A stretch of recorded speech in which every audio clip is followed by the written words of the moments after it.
Assalamualaikum warahmatullahi wabarakatuh. Perkenalkan, nama saya Ahmad Akbar. Di sini saya akan menjelaskan tentang ruang lingkup surat kuasa.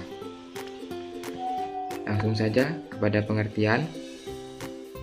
Pengertian di sini tertera pada pasal 1792 KUHP Perdata menyatakan pemberian kuasa adalah suatu persetujuan dengan mana seseorang memberikan kekuasaan kepada seseorang lain yang menerimanya untuk dan atas namanya menyelenggarakan suatu urusan.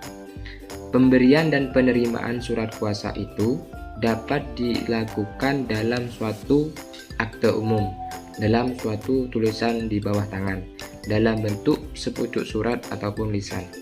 Nah, dari definisi di atas, maka kedudukan selaku penggugat atau tergugat dapat diwakili oleh kuasa. Undang-undang tidak mewajibkan untuk memakai kuasa, juga tidak melarangnya, tetapi mengatur tentang pemberian kuasa tersebut. Nah, kuasa berarti wewenang. Jadi, pemberian kuasa berarti pemberian atau pelimpahan wewenang dari pemberian kuasa kepada penerima kuasa untuk mewakili kepentingannya. Nah, lanjut kepada pemberian kuasa. Nah, menurut sifatnya, kuasa dibagi menjadi 3. Yang pertama, sifat kuasa dibagi menjadi 3. Yang pertama, pemberian kuasa terjadi dengan cuma-cuma, kecuali jika diperjanjikan sebaliknya. Yang kedua, si kuasa tidak dibolehkan melakukan suatu apapun yang melampaui kuasanya. Nah, yang ketiga, si pemberi kuasa dapat menggugat secara langsung orang dengan siapa si kuasa telah bertindak dalam kedudukan dan menuntut dari padanya pemenuhan persetujuannya. Kemudian lanjut kepada sifat perjanjian kuasa. Nah, sifat perjanjian kuasa di sini ada 3 juga. Yang pertama, penerima kuasa langsung berkapasitas sebagai wakil pemberi kuasa. Yang kedua, pemberian kuasa bersifat konsensual. Yang ketiga, berkarakteristik garansi kontrak. Untuk selanjutnya, yang berhak menerima kuasa di sini tertera pada pasal 123 ayat 1 HIR atau pasal 147 ayat 1 RBG tidak menentukan siapa yang dapat bertindak sebagai kuasa. Nah, pasal tersebut hanya menentukan syarat untuk bertindak sebagai kuasa atau wakil dari penggugat. Wakil dari penggugat sebagai berikut. Yang pertama, harus mempunyai surat kuasa. Yang kedua, ditunjuk sebagai kuasa atau wakil dalam surat gugat. Yang ketiga, ditunjuk sebagai kuasa atau wakil dalam catatan gugatan. Nah, yang keempat, ditunjuk oleh penggugat sebagai kuasa atau wakil dalam persidangan. Dari ketentuan pasal tersebut, ternyata bukan hanya advokat atau pengacara yang dapat menjadi kuasa atau wakil, melainkan juga setiap orang dapat menjadi kuasa. Nah, akan tetapi, menurut Peraturan Menteri Kehakiman RI Nomor 1 Tahun 1965, Keputusan Menteri Kehakiman RI Nomor JP 14/2/11, maka orang dapat mewakili pemberi kuasa di persidangan adalah telah terdaftar sebagai advokat dan telah terdaftar sebagai protokol. Jenis-jenis kuasa.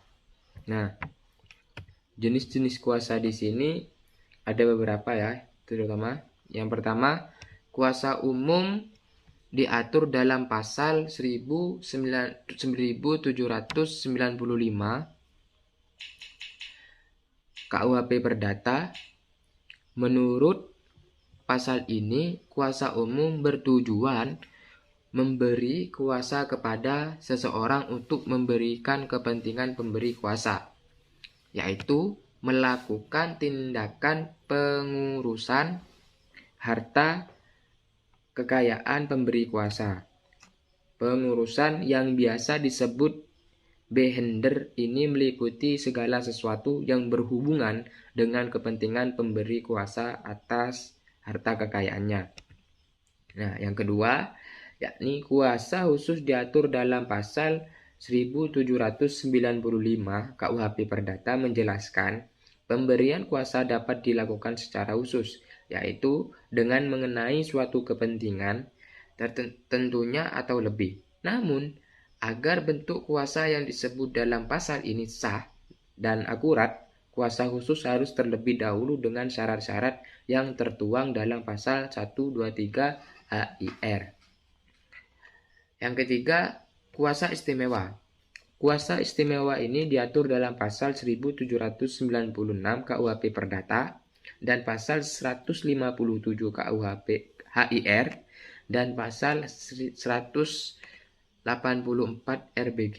Jika ketentuan pasal-pasal ini dirangkai, diperlakukan beberapa syarat yang harus dipenuhi agar kuasa tersebut sah menurut hukum sebagai kuasa istimewa. Nah, untuk selanjutnya bentuk-bentuk kuasa yang pertama yakni kuasa secara lisan. Menurut pasal 123 ayat 1 HIR dan pasal 120 HIR, bentuk lisan terdiri dari yang pertama yakni dinyatakan secara lisan oleh penggugat di hadapan ketua pengadilan negeri dan kuasa yang ditunjuk secara lisan di pengadilan. Hal ini dilakukan apabila tergugat tidak pandai menulis. Petunjuk secara lisan ini dilakukan dengan tegas. Selanjutnya, hakim menyuruh panitera mencatat di beberapa acara sidang. Yang kedua, kuasa yang ditunjuk dalam surat gugatan berdasarkan pasal 123 ayat 1 HIR, pasal 147 ayat 1 RBG. Cara penunjukan ini dikaitkan dengan pasal 118 HIR pasal 142 RBG, yaitu penggugat dapat langsung mencantumkan dan menunjuk kuasa yang dikehendakinya untuk mewakilinya dalam proses pemeriksaan. Yang ketiga, surat kuasa khusus pasal 123 ayat 1 HIR menyatakan selain kuasa secara lisan atau kuasa yang ditunjuk dalam surat gugatan, pemberi kuasa dapat diwakili oleh kuasa dengan surat kuasa khusus. Nah, untuk selanjutnya yakni yang harus ada dalam penulisan surat kuasa.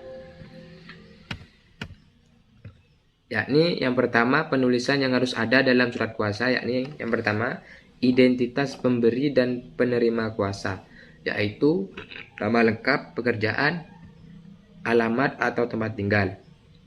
Yang kedua, apa yang menjadi pokok sengketa perdata. Hal ini menunjukkan kepada kekhususan perkara.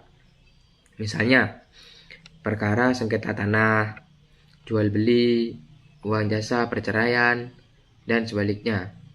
Yang ketiga, pertelaan isi kuasa yang diberikan. Ini menjelaskan tentang kekhususan isi kuasa dan batas-batasan tertentu. Artinya, apabila tidak disebutkan dalam pertelaan itu, penerima kuasa tidak berwenang. Pembatasan tersebut juga menjelaskan apakah kuasa itu berlaku di muka pengadilan negeri saja atau termasuk juga naik banding. Yang keempat yakni memuat hak substansi.